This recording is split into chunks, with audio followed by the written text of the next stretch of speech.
அரசியல்வாதிகள் எலெக்ஷன்ல நிக்க போறீங்க, அது நடக்கணும்னா நான் சொல்றேன் அப்படின்னா இது இந்த வார்த்தைகளுக்கு நான் பொறுப்பு. நான் பிரசங்கத்தும் போது சொல்லிட்டு இருந்தேன், இந்த மாதிரி யாகேச பெருமானுக்கு முசுகுந்தார்ச்சனை பண்ண சொல்லியிருக்கேன்னு.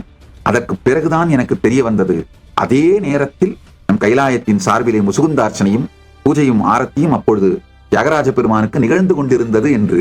உலகத்துல கோயின்சிடென்ஸ் ஒண்ணு கிடையவே கிடையாதுங்க.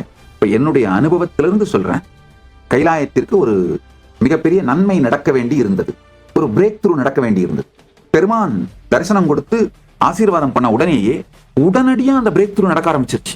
அதனாலதான் ரொம்ப தைரியமா சொல்றேன், முசுகுந்தார்ச்சனை செய்து வழிபடுங்கள், உங்களுக்கு ஏதாவது பிரேக் த்ரூ நடக்க வேண்டியிருந்தா நடந்துரும்.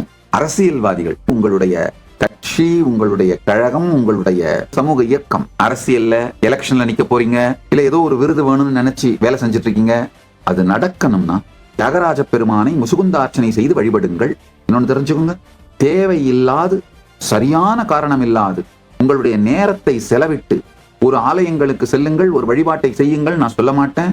நான் சொல்றேன் அப்படின்னா இது மருந்து போல வேலை செய்யும், தீர்வு கொடுக்கும். இந்த வார்த்தைகளுக்கு நான் பொறுப்பு.